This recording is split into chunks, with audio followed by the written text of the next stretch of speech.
Bismillahirrahmanirrahim. Assalamualaikum warahmatullahi wabarakatuh. Waalaikumsalam warahmatullahi. Alhamdulillahilladzi an'ama alaina bi ni'matil imani wal islam. Asyhadu an la ilaha illallah wahdahu la syarikalah wa asyhadu anna Muhammadan abduhu wa rasuluh. Allahumma salli ala Sayyidina Muhammad wa ala alihi wa sahbihi ajma'in. Rabbi syrah li sadri wa yassir li amri wahlul 'uqdatam min lisani yafqahu qawli amma ba'du.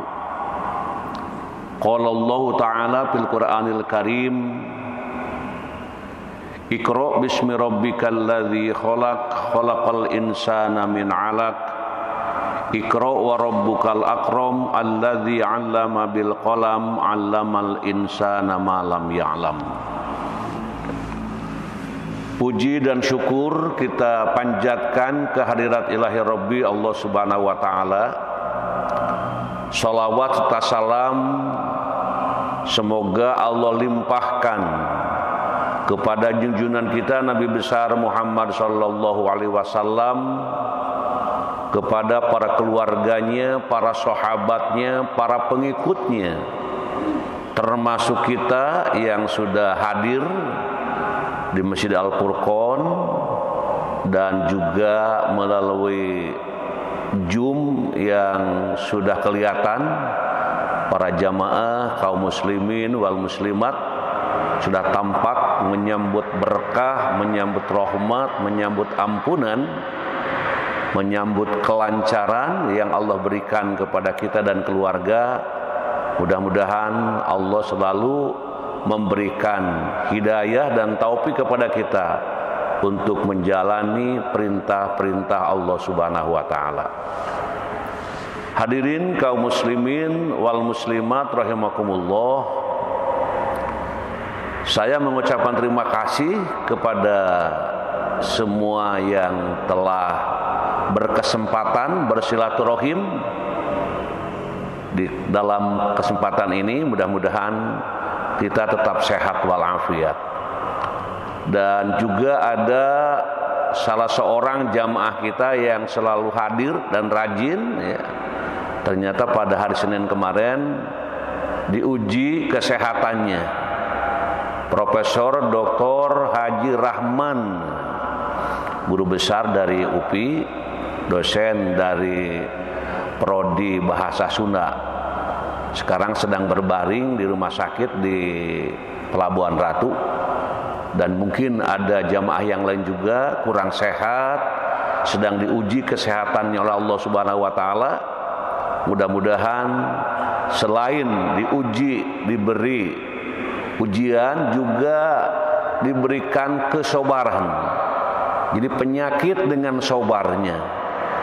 Mudah-mudahan yang sedang sakit, termasuk kita mungkin, kolega kita, teman kita, kawan kita, sahabat kita, orang tua kita, ataupun juga siapapun yang kita kenal, sedang dalam keadaan sakit, Allah sembuhkan, Allah sehatkan. Allahumma rabban nasi mudhibal ba'si ishfi anta syafi la syafi'a illa anta syifaan la yugadiru saqama. Amin. Kemudian doa yang kedua, doa untuk kelancaran dalam meraih cita-cita, meraih harapan. Kita bersama-sama berdoa, Rabbi syrah li sadri wa yassir li amri wahlul 'uqdatam min lisani yafqahu qawli. Allahumma aftah alaina hikmataka wansur alaina min khajaini rahmatika ya arhamar rahimin. Allahumma anfa'na bima 'allamtana wa 'allimna ma yanfa'una wa zidna ilma. Amin amin ya Allah ya rabbal alamin. Selanjutnya kajian yang kita dalami, kita ungkap di pagi hari ini bisa kita melihat pada tayangan ini, yaitu kajian surah Al-Ahzab ayat 21, memahami makna uswatun hasanah Nabi. Nah ini ya, jadi memaknai atau memahami makna uswatun hasanah Nabi Muhammad SAW sebagai upaya menghindari dari perbuatan korupsi, ini, kolusi, dan nepotisme. 3 hal ini sering kita dengar kan? Sudah kita dengar, bahkan kalau baca Quran ada 3 kata itu muncul. Nah, kita ingin memahami makna uswatun hasanah Nabi Muhammad Sallallahu Alaihi Wasallam sebagai upaya menghindari dari perbuatan korupsi, kolusi, dan nepotisme. Mari kita lihat ayatnya dan kita baca pelan-pelan. Mudah-mudahan dengan membaca penuh ketulusan kita mendapatkan keselamatan dan bisa hidup ini selamanya selalu contoh hidupnya adalah Rasulullah Sallallahu Alaihi Wasallam. A'udzu billahi minasy syaithanir rajim. Bismillahirrahmanirrahim. Laqad kana lakum fi Rasulillahi uswatun hasanah. Uswatun hasanatun liman kana yarjullaha wal yawmal akhir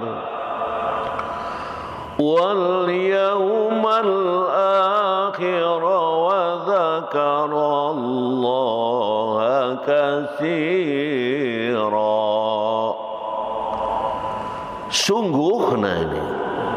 Sungguh telah ada pada diri Rasulullah SAW itu suri teladan.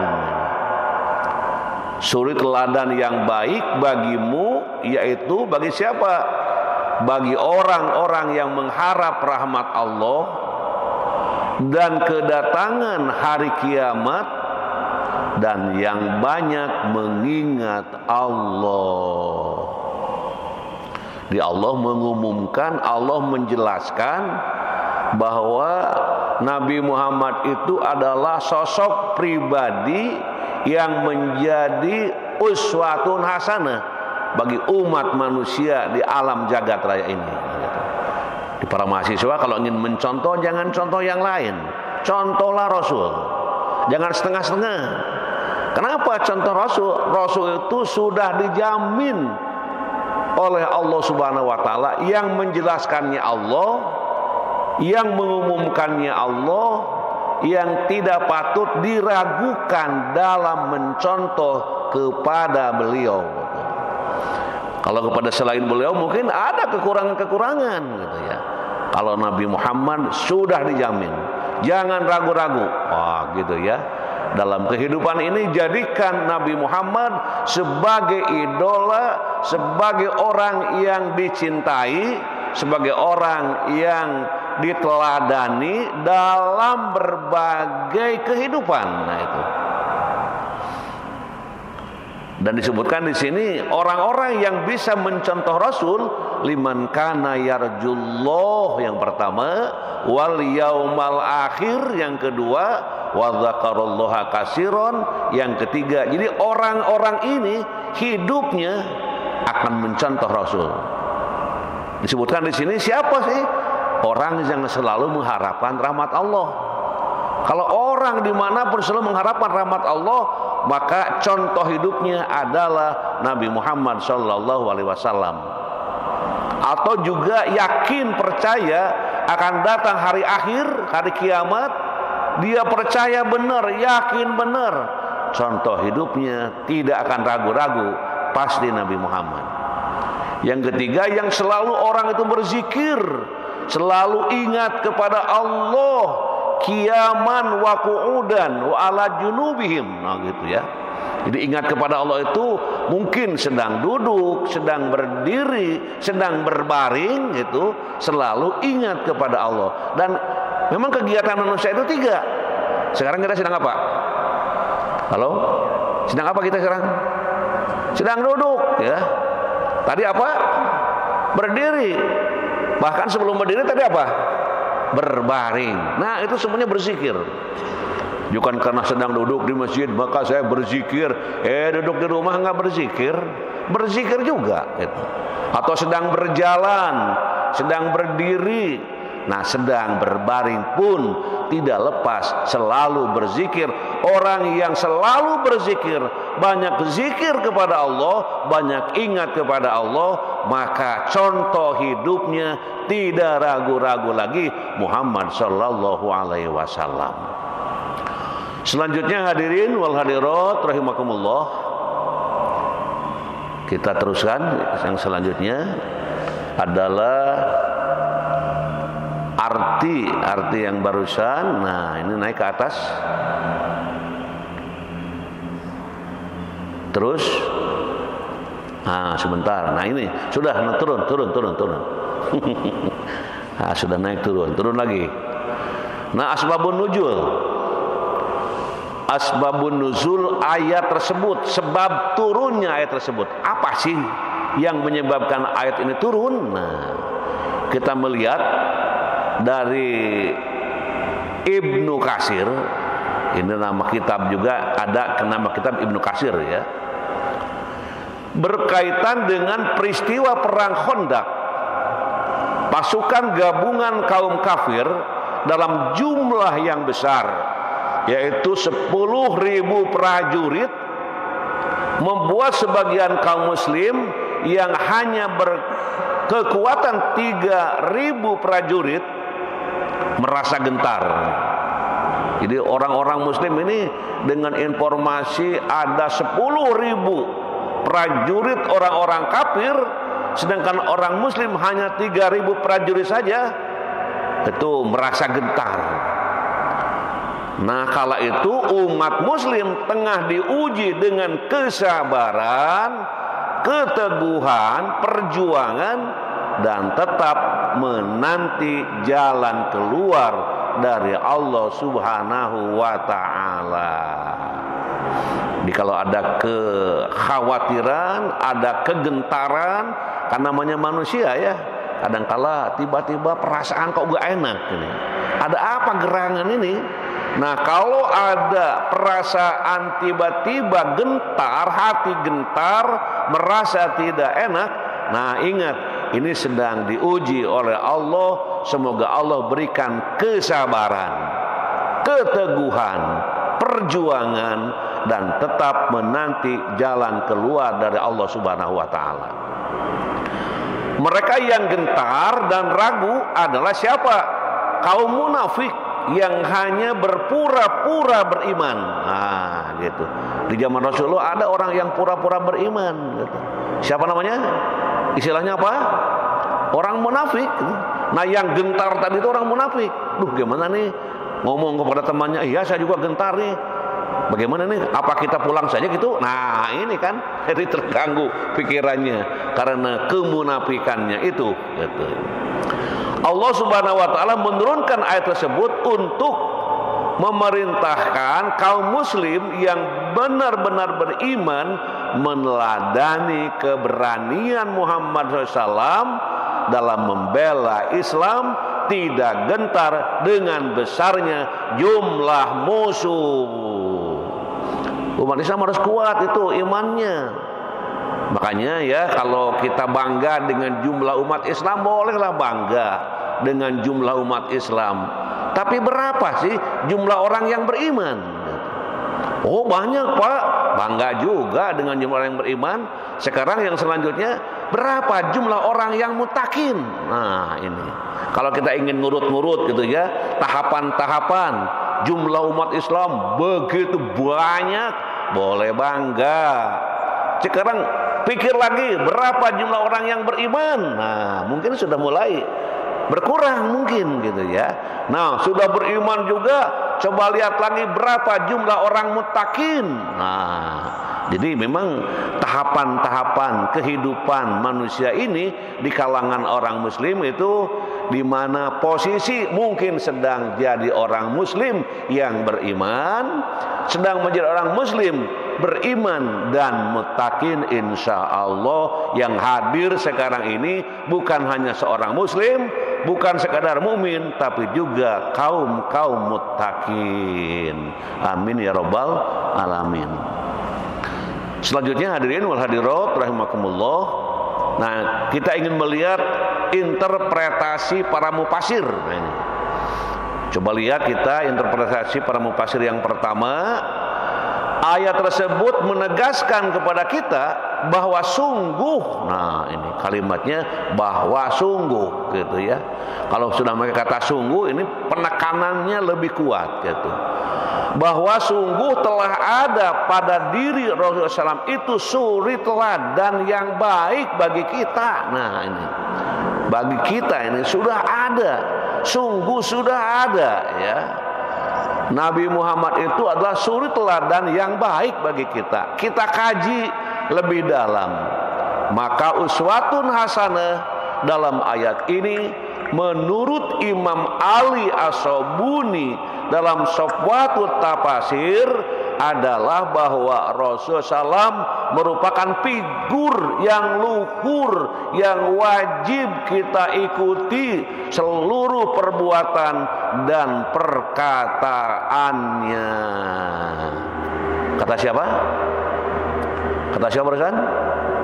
Kata Safwatut Tafasir Ali As-Sabuni. Nah, dalam Safwatut Tafasir menyebutkan bahwa Rasulullah SAW merupakan figur, figur yang luhur, bukan sekadar figur yang luhur, yang wajib kita ikuti seluruh perbuatan dan perkataannya.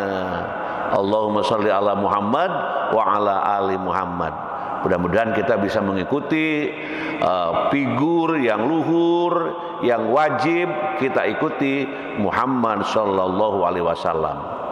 Sedangkan mana uswatun hasanah menurut Imam Mustafa Al-Maraghi dalam tafsir Al-Maraghinya adalah bahwa Rasulullah merupakan contoh terbaik tuh gitu. Contoh terbaik dalam semua perkataan, perbuatan, seluruh aspek kehidupannya. Nah ini. Gitu. Apa? Ya, bahwa Rasul itu merupakan contoh terbaik. Kalau sudah contoh terbaik itu di atas baik itu. Namanya juga. Ya, kalau sudah itu di atas segala-galanya. Di atas yang baik-baik. Itu dari belakang naik maju ke depan, dari belakang. Maju ke sini. Supaya dekat dengan rahmat dan berkah dari Allah, biasanya gitu kalau yang dekat itu. Terus maju, halo. Hui. Maju aja ya. Kemudian ya, nah di sini jadi menjadi contoh suri teladan terbaik dalam semua perkataan. Apa sih ucapan-ucapannya? Gitu. Perbuatan-perbuatannya. Gitu. Dalam bahasa Arabnya itu apa itu ikrarun?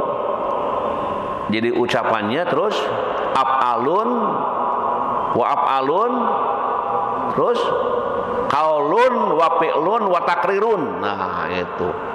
Qaulun wa fi'lun wa takrirun. Jadi ucapannya, perbuatannya dan tindakannya. Kalau memberikan keputusan dalam kehidupan ini selalu mempertimbangkan dengan penuh pertimbangan yang tidak merugikan siapapun. Nah, gitu. Halo, selanjutnya. Sejalan dan sejalin nih. Sejalan dan sejalin dengan maksud ayat tersebut, Siti Aisyah ketika ditanya bagaimana gambaran akhlak Rasulullah, beliau dengan tegas menjawab, akhlak Rasulullah adalah ibarat Al-Quran. Oh gitu. Ibarat Al-Quran. Maksudnya akhlak Rasul adalah pengejawantahan dari seluruh ajaran yang terdapat dalam Al-Quran. maka pantas kalau Allah sendiri memuji akhlak Rasulullah melalui firman-Nya, sesungguhnya engkau Muhammad memiliki akhlak yang agung. Jadi semua isi Al-Quran itu ayat itu adalah yang mengaplikasikan, yang melakukan kehidupan sehari-hari adalah Nabi Muhammad SAW. Sebagaimana yang dikatakan oleh Siti Aisyah tadi, jadi sesungguhnya engkau Muhammad memiliki akhlak yang agung, yang patut kita teladani, yang patut kita ikuti, yang patut kita selalu menjadikan Muhammad sebagai idola. Selanjutnya hadirin wal hadirat rahimakumullah,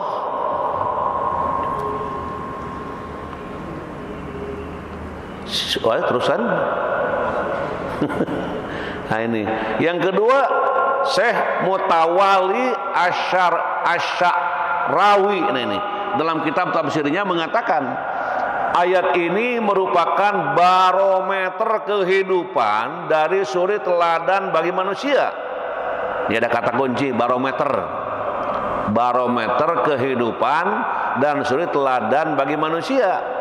Nabi Muhammad SAW sukses dalam menyampaikan amanah risalah kenabian yang dibawanya. Selain itu ia juga representasi dari potret Islam yang sebenarnya, yaitu menjadi teladan bagi pengikutnya. Ayat di atas juga menjadi salah satu pokok agung perihal meneladani Rasulullah dalam setiap pekerjaan, ucapan, tingkah laku dan lainnya. Oleh karena itu Allah memerintahkan semua manusia untuk menjadikannya sebagai suri teladan. Selain dalam menjadi pemimpin, Rasulullah SAW juga menjadi teladan dalam hal yang lebih penting. Menurut Syekh Mutawalli, di antara teladan paling agung Rasulullah adalah hatinya tidak pernah lupa untuk mengingat Allah Subhanahu wa Ta'ala. Terus selanjutnya yang ketiga, dalam tafsir An-Nafahat Al-Makkiyah disebutkan juga bahwa sungguh, bahwa sungguh bagi kalian wahai orang-orang yang beriman untuk berpegang teguh dalam ucapan, tindakan dan keadaan untuk mengikuti Rasulullah SAW untuk dijadikan contoh yang baik. Jadi apa saja ucapan-ucapannya, perbuatan-perbuatannya, kemudian tindakan-tindakannya. Beliau tidak putus asa. Nah ini ya, beliau tidak putus asa. Kita ikuti. Kalau ada sesuatu jangan cepat putus asa. Bersabar, bersungguh-sungguh atas dirinya menolong agama Allah. Di sini ada kata menolong agama Allah, maksudnya memakmurkan, mempelajarinya, memahaminya. Menolong itu maknanya begitu ya. Ada yang bertanya, mengapa agama Allah ditolong? Katanya. Maksudnya kita sebagai orang yang beragama terus mempelajari, terus memahami, terus mengamalkan, terus mengajarkan pada orang lain. Nah, ini.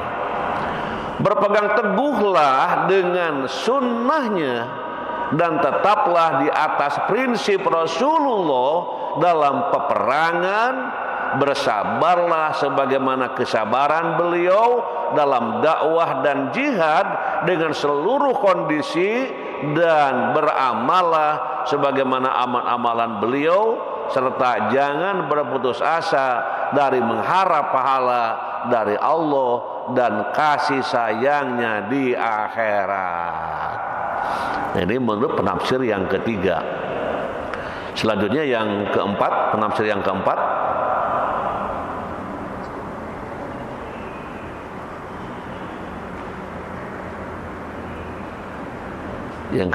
halo. Oh tidak ada, sampai 3 ya. Oke, jadi 3 mufasir sudah memberikan pandangan kepada surat apa tadi? Surat Al-Ahzab ayat berapa? Lupa lagi, ayat 21 tadi itu. Nah, itu 3 penafsir sudah memberikan gambaran bagaimana itu ya. Sekarang kita ingin melihat nilai-nilai pendidikan. Yang pertama, mendidik hambanya agar meneladani Nabi Muhammad SAW dalam ucapan, perbuatan, dan takrirnya. Bagaimana ini orang tua di rumah menjadi guru ya, menjadi pimpinan di rumah ini. Ibu dan bapak bagaimana ini mendidik anak-anak supaya bisa meneladani Nabi. Nah ini ya, bagaimana ini caranya ya. Jadi orang tua itu punya kewajiban mengenalkan Nabi Muhammad, mengenalkan ajarannya, mengajarkan tuntunannya. Siapa Nabi Muhammad itu ibu bapak di rumah itu selalu itu mengungkap nama Muhammad dan menceritakan tentang perjalanan hidupnya, terutama bagi anak-anaknya di rumah, yang apabila sebelum tidur biasanya itu di kampung dulu ya, sebelum tidur orang tua itu suka bercerita, bahasa lainnya ngadongeng. Dongeng apa? Dongeng tentang perjuangan Muhammad, sampai cucu-cucunya sebelum tidur terus berbicara siapa Muhammad, harus cinta kepada Muhammad. Muhammad adalah, akhirnya cucunya itu reperem gitu ya, tidur. Sudah itu maka sudah menyampaikan ajaran, pesan orang tua terhadap anak-anaknya, atau guru di sekolah, atau dosen di kampus, atau tokoh masyarakat di tempat-tempat ibadah, di masjid, di majelis taklim, terus mengenalkan siapa itu sosok pribadi Muhammad Sallallahu Alaihi Wasallam. Yang kedua, mengajarkan akhlak mulia dan mengikuti baginda Nabi Muhammad SAW sesuai ajaran Islam. Nah ini bagaimana ini? Mengajarkan akhlak. Kalau mengajarkan, menyampaikan tentang siapa itu Nabi Muhammad, apa itu akhlak, ceritakan gitu ya. Kemudian dicontohkan gitu. Selain dia mengajarkan, menyampaikan konsep akhlak mulia, kemudian contohnya Nabi Muhammad, contoh dalam kehidupan sehari-hari, itu diungkap oleh orang tua, guru, dan dosen, tokoh agama, tokoh masyarakat. Nah itu menyampaikan akhlak mulia. Ya, salah satunya tadi berzikir tidak pernah berhenti. Yang ketiga, membentuk karakter yang tangguh, adil, bijaksana, lemah lembut, cerdas, amanah, kuat pendirian, serta menjadikan pribadi yang beriman dan bertakwa kepada Allah Subhanahu wa Ta'ala. Dibentuk karakter yang tangguh. Karakter itu apa? Karakter, sifat, watak manusia.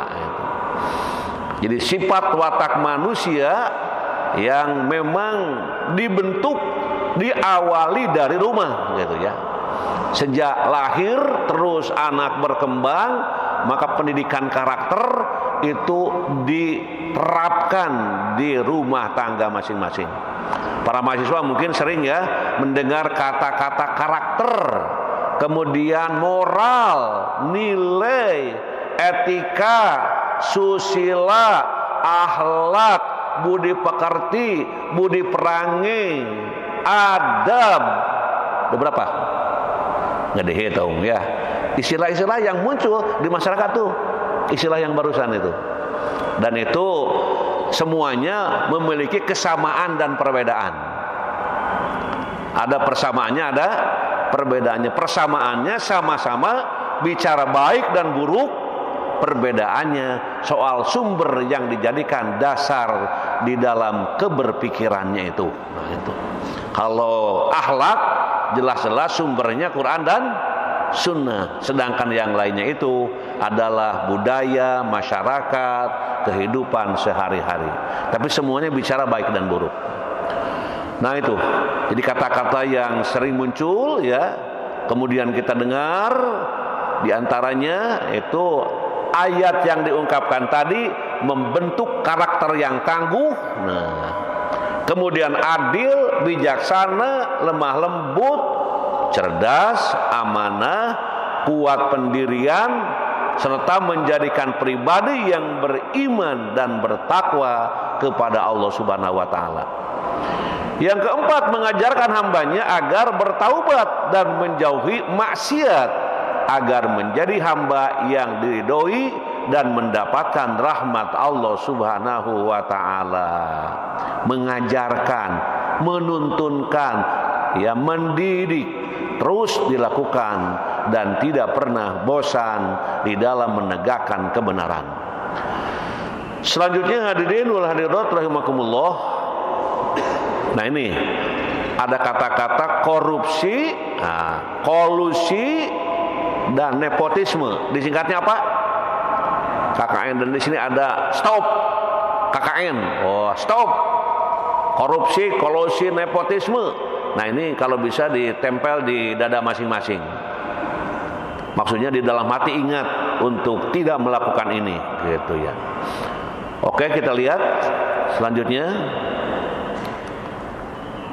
Nah, selanjutnya korupsi, kolusi dan nepotisme. Apa sih korupsi itu? Kan sekarang sering dengar itu ya. Kata korupsi, si anu korupsi terus di mana-mana. Nah, apa sih korupsi itu? Korupsi adalah perbuatan melawan hukum dengan menyalahgunakan kewenangan untuk memperkaya diri orang, badan lain yang merugikan keuangan perekonomian negara. Nah, ini. Kalau ada kata-kata korupsi, nah itu gambarannya sebenarnya. Jadi menurut teori ataupun pemikiran. Sedangkan kolusi adalah permupakatan atau kerjasama secara melawan hukum antar penyelenggara negara atau antara penyelenggara negara dan pihak lain yang merugikan orang lain, masyarakat dan atau negara. Nah, ini. Kali nanti kalau ada bahasan makalah yang bisa dimanfaatkan gitu. Sebagai tersebut dalam kajian subuh, begitu ya.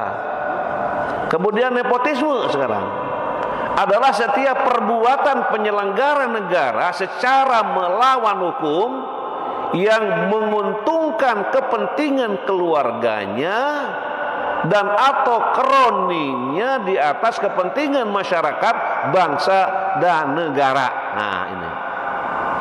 Itu tiga istilah dikupas tuntas dari sisi makna arti yang kita ungkap ini.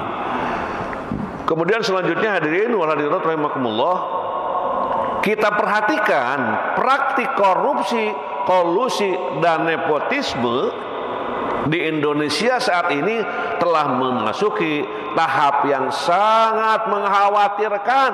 Nah, gitu. Ia telah melanda seluruh lapisan pemerintahan, mulai dari tingkat yang paling rendah hingga tingkat yang paling tinggi. Demikian pula halnya pada semua lapisan masyarakat. Pendek kata, KKN telah mensistem di negeri ini, telah mengakar, bahkan dengan meminjam istilah Bill Dalton, Indonesia Handbook, ya, semua institusi termasuk yang dibentuk untuk menghambat KKN juga melakukan praktek KKN. Halo? Dengan ayat ini, dengan yang kita gali ya, mudah-mudahan semua diberi jalan untuk bertemu dengan jalan yang lurus tadi, mengikuti contoh Nabi Muhammad SAW. Selanjutnya, padahal. Nah, ada kata padahal nih. Kalau padahal itu kan bla bla bla bla, padahal. Nah, gitu. Diakui atau tidak, praktek KKN dalam kehidupan bangsa ini telah menimbulkan banyak kerugian. Tidak saja kerugian dalam bidang ekonomi, melainkan juga dalam bidang politik, sosial, budaya, dan keamanan. Kerugian secara ekonomi misalnya sangat jelas dirasakan yang tercermin dari tidak optimalnya pembangunan ekonomi yang dijalankan. Terus Dalam bidang politik, praktek KKN menimbulkan diskriminasi pelayanan publik ataupun diskriminasi terhadap hak-hak politik masyarakat. Dalam hal bidang sosial budaya, praktek KKN ini telah menimbulkan penyakit dalam masyarakat. Perbuatan korupsi seakan dianggap sebagai sesuatu yang wajar, padahal berdampak bagi masyarakat luas. Demikian pula dalam bidang keamanan, KKN akan mengganggu stabilitas keamanan masyarakat karena telah mendorong munculnya gejolak, demonstrasi dan kerusuhan secara berlebihan. Halo, selanjutnya. Oleh karena itu, dalam kehidupan berbangsa ini, KKN merupakan penyakit berbahaya. Penyakit apa? Penyakit berbahaya yang dapat mewabah. Apa mewabah? Ya, menular ya. Menggerogoti dan memporak-porandakan sendi-sendi kehidupan bangsa. Maka jika satu bangsa terjangkit penyakit ini, ingin bangkit, ingin maju dan mampu bersaing dengan bangsa lain, maka syarat utama dan pertamanya adalah dengan mengikis habis penyakit ini dengan menjadikan Rasulullah SAW sebagai suri teladan dalam kehidupan, baik dalam ucapan maupun perbuatannya. Terus, Allah berfirman. Oke, kita baca bareng-bareng. Wala ta'kulu amwalakum bainakum bil batili wa tudlu biha ilal hukam wa tudlu biha ilal hukam kamilin tangkulu fariqam min amwalin nas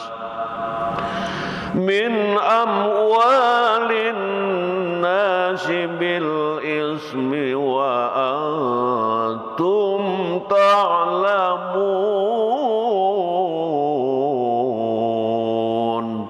Dan janganlah kamu makan harta di antara kamu dengan jalan yang batil, dan janganlah kamu menyuap dengan harta itu kepada para hakim dengan maksud agar kamu dapat memakan sebagian harta orang lain itu dengan jalan dosa, padahal kamu mengetahui.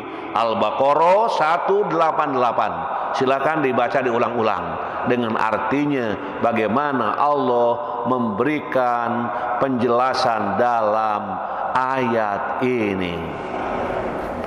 Apa saja keteladanan Nabi Muhammad SAW sebagai upaya menghindari dari perbuatan korupsi, kolusi dan nepotisme? Nah, itu pertanyaannya. Oke, kita cari jawabannya. Jawabannya yang pertama, menjauhi harta yang haram. Nah ini, menjauhi harta yang haram. Bagaimana upaya untuk menyebar harta yang haram? Nah, di sini dalam hadis Tirmizi, ya Ka'b bin Ujrata innahu la yarbu lahmun nabata min suhtin illa kanatin naru aula bihi. Wahai Ka'ab bin Ujrah, sesungguhnya tidaklah daging anggota badan yang tumbuh berkembang dari sesuatu yang haram, kecuali semua itu lebih berhak dibakar dalam api neraka.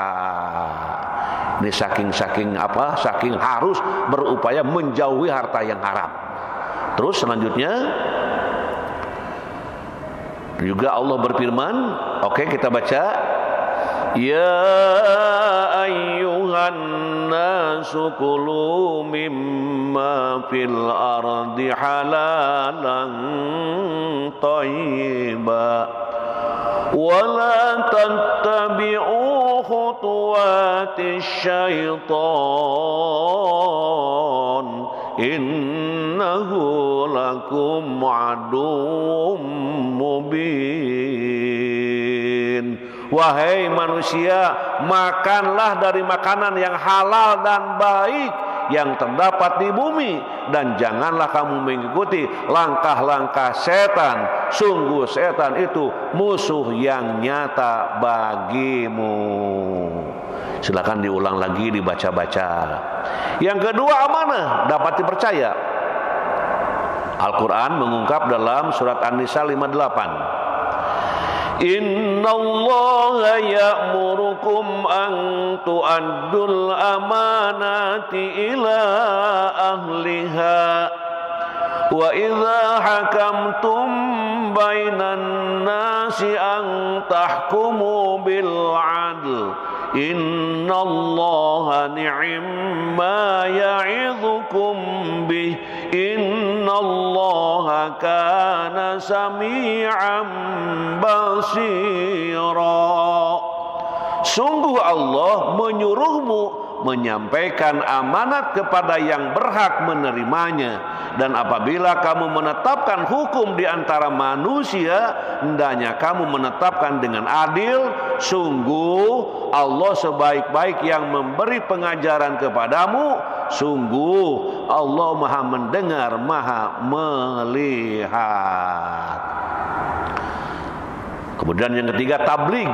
Tabligh itu apa? Menyampaikan. Ayatnya kita baca bareng. Ya ayyuhar rasul balligh ma unjila ilaika mir rabbik wa in lam taf'al fama ballagta risalatah wallahu ya'simuka minan nas innallaha la yahdil qaumal kafirin. Wahai Rasul, sampaikanlah apa yang diturunkan Tuhanmu kepadamu.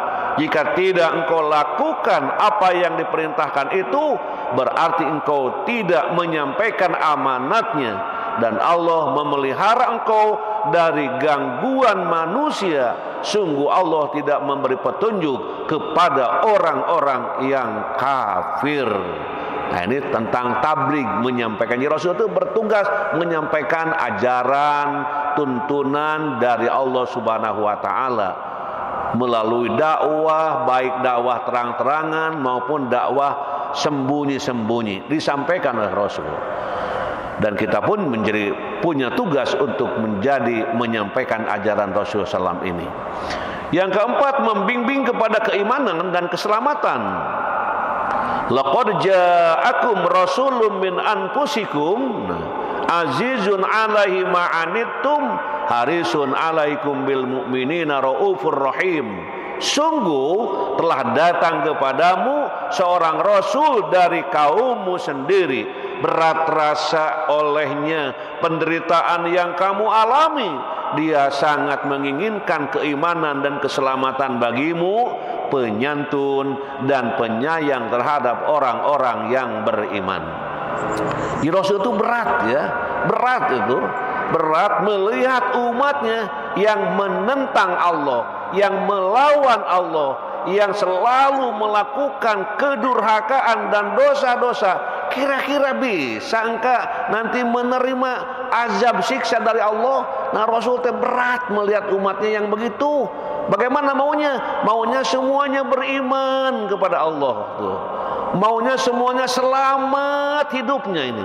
Ini keinginan Rasul nih. Rasul itu sangat memperhatikan umatnya gitu. Sangat memperhatikan ya umat yang ada di zamannya itu ya.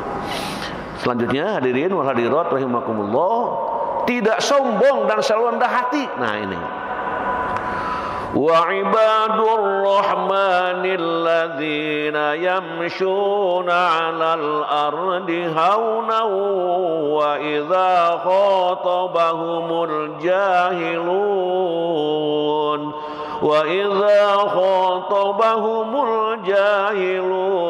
qalu salama. Nah, adapun hamba-hamba Tuhan yang Maha Pengasih itu adalah orang-orang yang berjalan di bumi dengan rendah hati, dan apabila orang-orang bodoh menyapa mereka dengan kata-kata yang menghina, mereka mengucapkan salam. Nah ini, jadi tidak sombong Nabi itu. Adapun hamba-hamba Tuhan yang Maha Pengasih itu adalah orang-orang yang berjalan di muka bumi dengan rendah hati. Dan apabila orang-orang bodoh menyapa, menegur, menghina, mencaci, mengejek, jangan dilawan. Ucapkan, semoga Anda selamat. Oh, begitu. Kalau orang yang mendolimi, mencaci, menghina, kata orang itu, semoga Anda selamat, mungkin tersinggung. Tersinggung. Padahal minta kepada Allah supaya dia tidak meneruskan perbuatannya itu yang menimbulkan azab dan siksa baginya di dunia maupun di akhirat.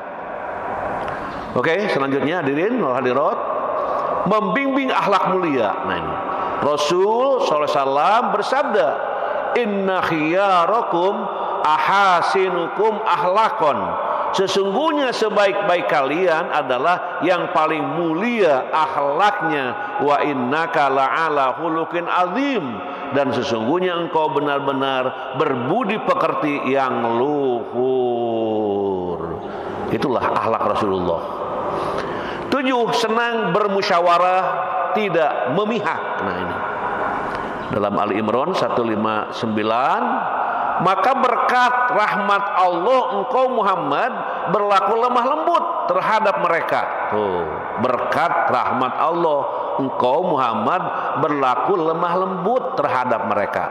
Sekiranya engkau bersikap keras dan berhati kasar, tentulah mereka menjauhkan diri dari sekitarmu. Nah, ini. Karena itu maafkanlah mereka dan mohonkanlah ampunan untuk mereka dan bermusyawarahlah dengan mereka dalam urusan itu. Kemudian apabila engkau telah membulatkan tekad, maka bertakwalah, bertawakallah kepada Allah. Sungguh Allah mencintai orang-orang yang bertawakal. Dimaksudnya kalau kita sudah punya program ya, punya konsep, punya perencanaan yang matang gitu ya, yang matang akan melakukan sesuatu dengan rencananya yang bagus, jangan lupa langsung bertawakal kepada Allah. Di kita menunggu kesuksesan pertolongan dari Allah Subhanahu wa taala. Selanjutnya hadirin wal hadirat rahimakumullah, adil.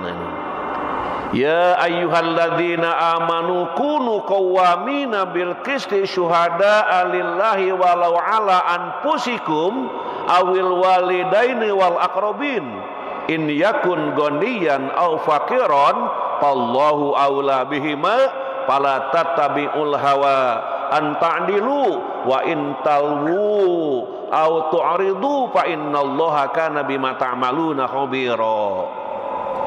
Yang artinya, wahai orang-orang yang beriman. Orang yang beriman dipanggil, wahai orang-orang yang beriman. Pasti hati dalam orang yang beriman itu menjawab labbaik. Bahasa kitanya labbaik itu iya begitu. Wahai orang-orang beriman, iya gitu. Orang beriman. Wahai para mahasiswa, iya begitu ya. Kalau misalnya sedang ada yang, hei para mahasiswa, pasti mahasiswa itu akan terperangah. Ya, panggilan apa ini? Nah, wahai orang-orang yang beriman, jadilah kamu orang yang benar-benar penegak keadilan, menjadi saksi karena Allah, biarpun terhadap dirimu sendiri atau ibu bapak dan kaum kerabatmu. Jika ia kaya ataupun miskin, maka Allah lebih tahu kemaslahatannya. Maka janganlah kamu mengikuti hawa nafsu karena ingin menyimpang dari kebenaran. Dan jika kamu memutarbalikan kata-kata atau enggan menjadi saksi, maka sesungguhnya Allah adalah Maha mengetahui segala apa yang kamu kerjakan. Jadi kalau Anda diminta untuk saksi, katakan yang sebenar-benarnya. Jangan kumaha teh, kumaha carana supaya selamat padahal tidak selamat misalnya gitu ya.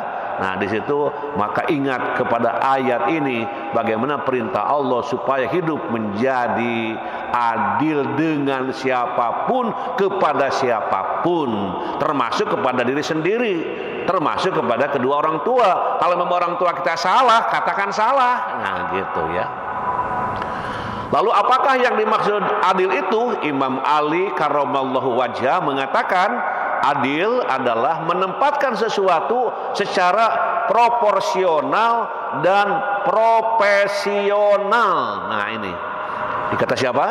Kata Ali karramallahu wajah, ya ulangi, mengatakan adil adalah merupakan atau menempatkan sesuatu secara proporsional dan profesional.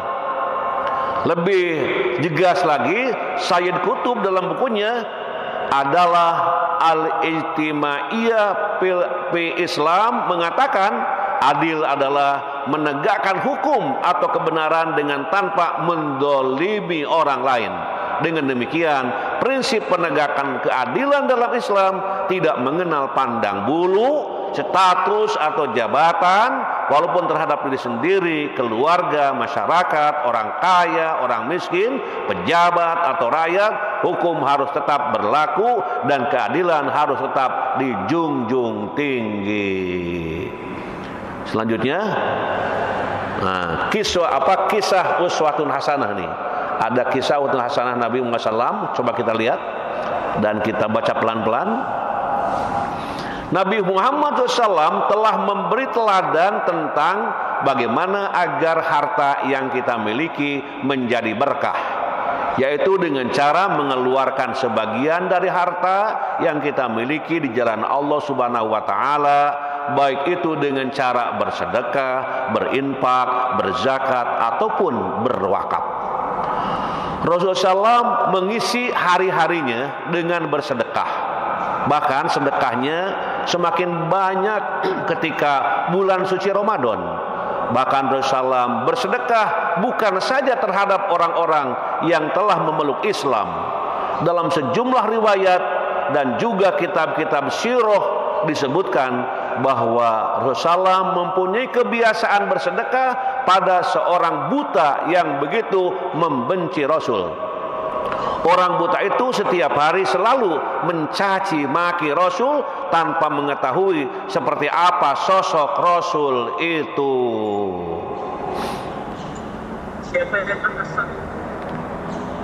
Sedang setiap harinya Rasulullah mendatangi orang buta itu. Lalu Rasul menyuapi orang buta itu dengan tangannya sendiri. Sementara orang buta itu tidak mengetahui bahwa sosok yang selalu bersedekah menyuapinya makan tiap hari adalah Rasulullah. Orang buta itu hanya mengetahui semuanya ketika Rasulullah telah wafat, hingga ia pun bertobat dan memeluk Islam.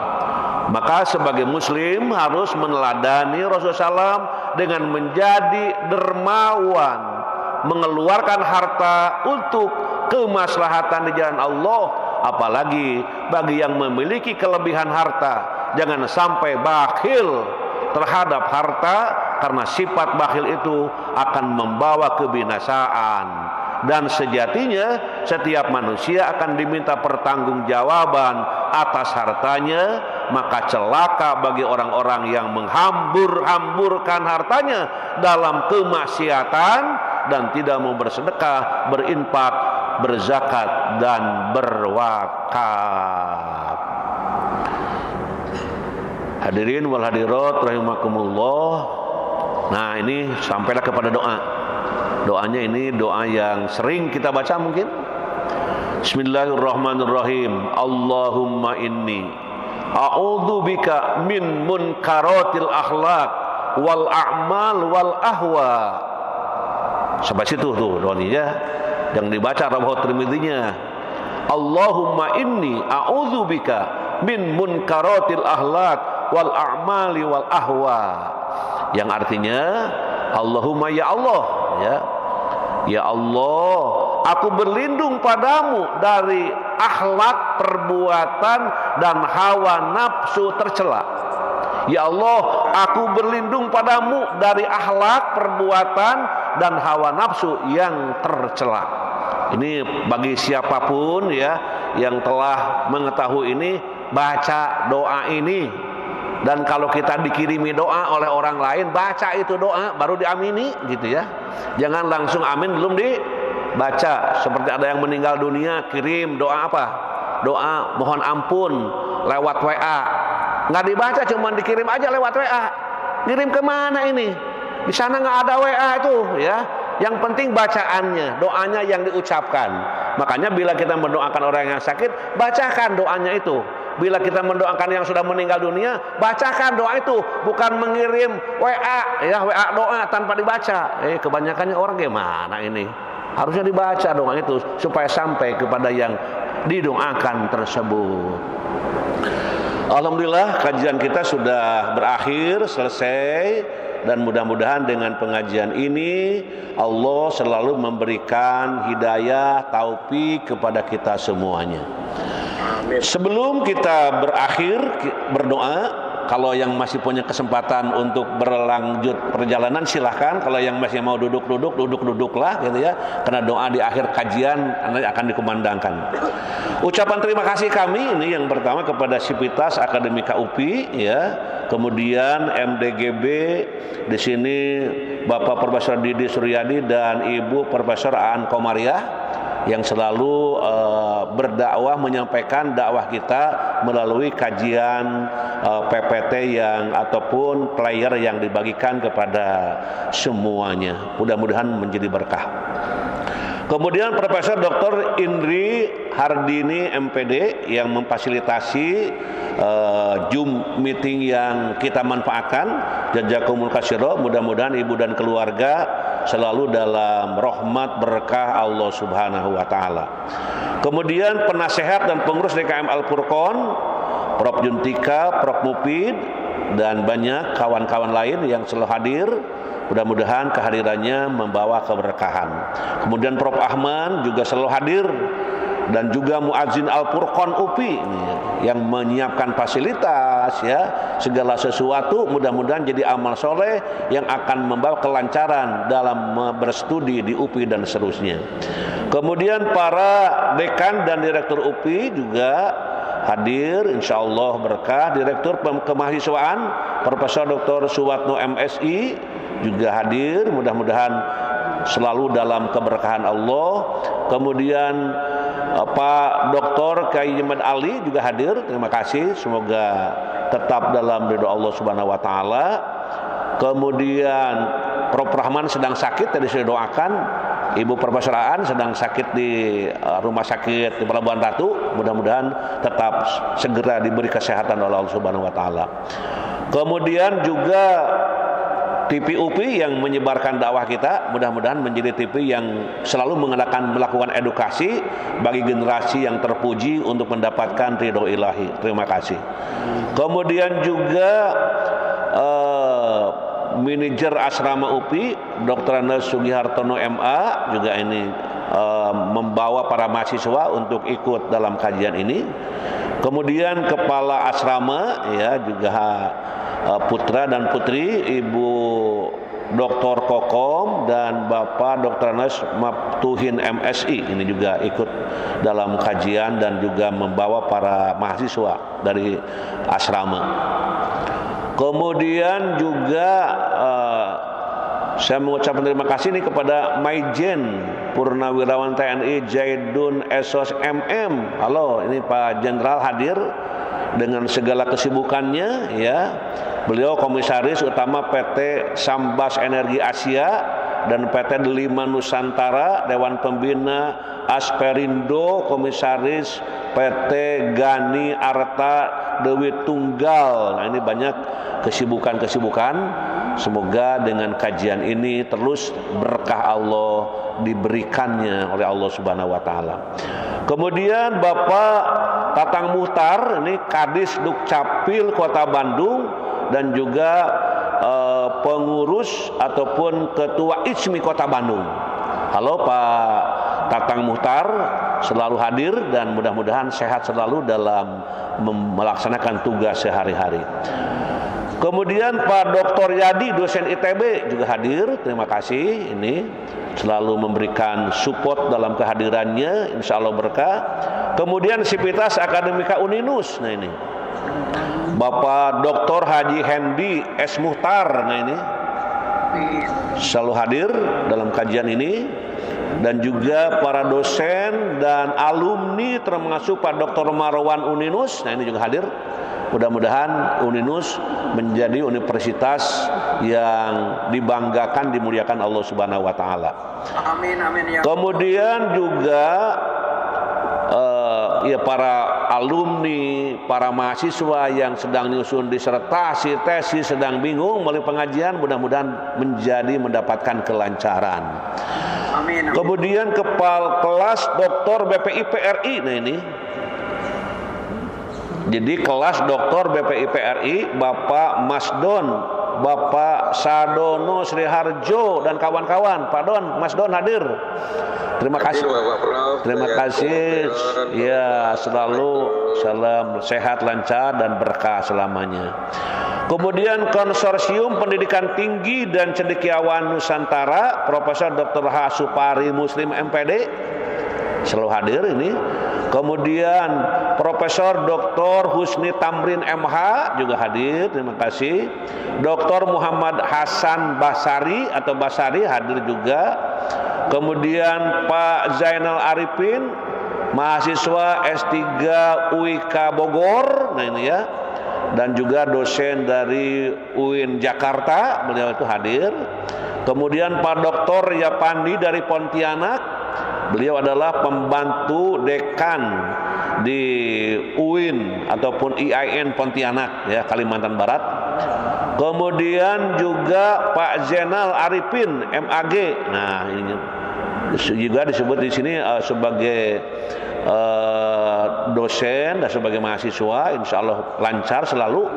Kemudian Bunda Sopi dan Majelis Taklim Asyukur. Nah, sekarang sedang umroh, kemarin laporan sedang umroh. Pokoknya para jamaah doakan di sana supaya tetap sehat dan selalu dalam bimbingan Allah Subhanahu wa taala. Nah, terima kasih ini Bunda Sopi dengan para jamaahnya yang sedang umroh. Sama-sama ini suara dari Mekah. Insya Allah ya. Kemudian Sivitas Akademika ULM Banjarmasin di sini.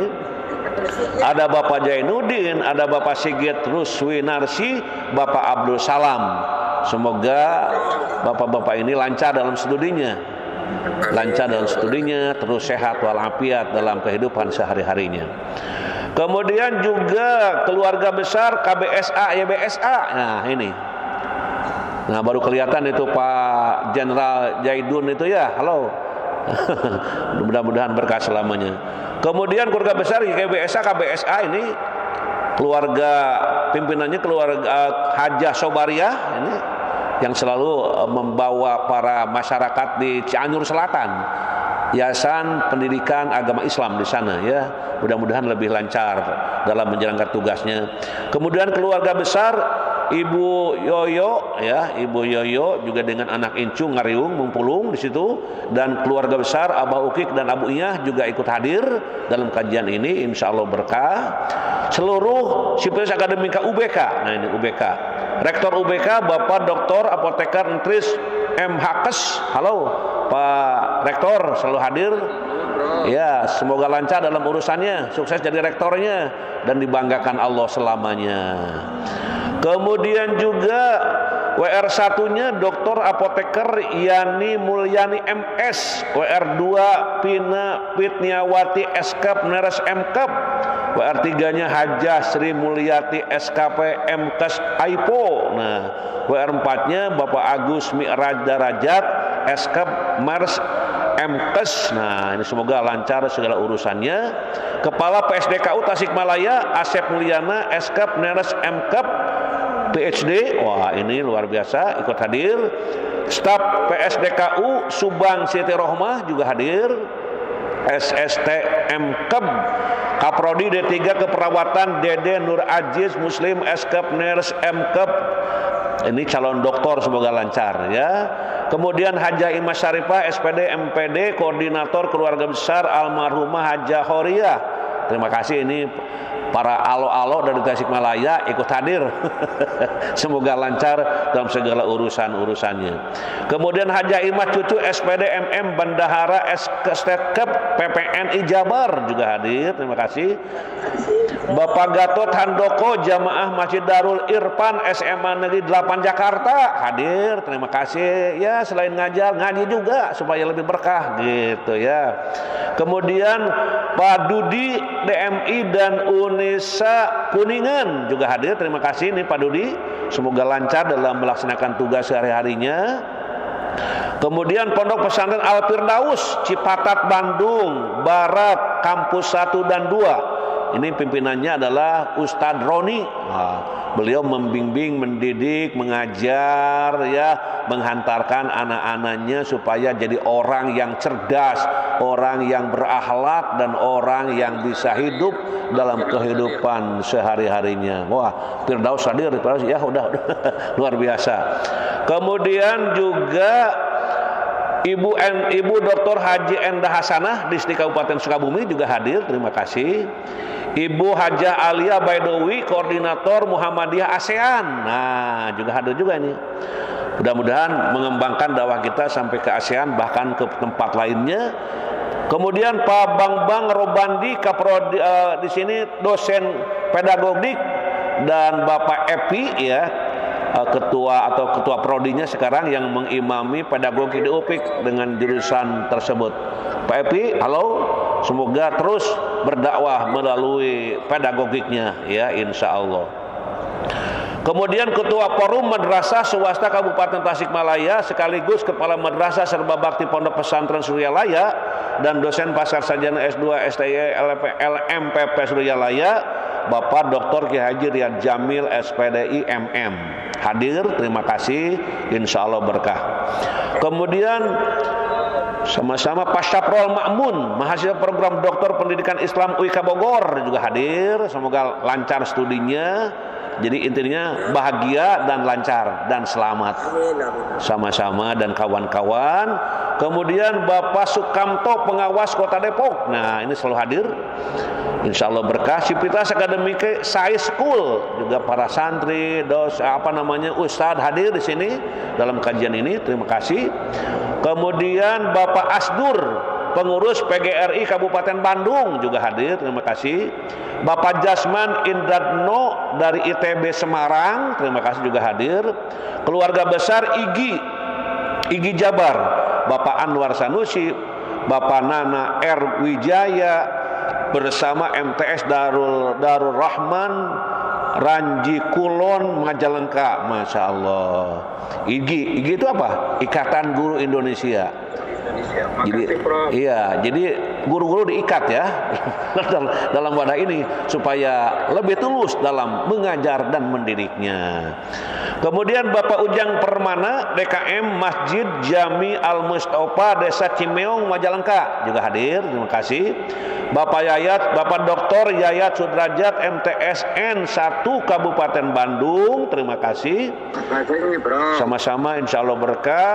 Bapak Dr. Eka Abdul Hamid mahasiswa Doktorla Uninus dan Wakil Ketua STAI 11 April Sumedang Prodi PAI dan Ekonomi Syariah. Nah ini selalu hadir dan mengajak para mahasiswa dan dosen-dosen di STAI 11 April Sumedang, terima kasih.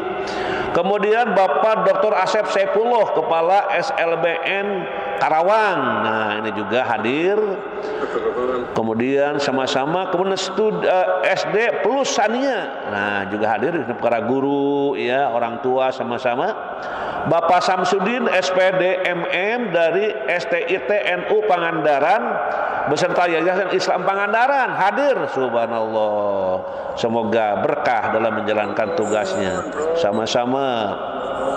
Kemudian Bapak Surya Gandhi MPD dari MGMP IPA MTS Jabar juga hadir, terima kasih.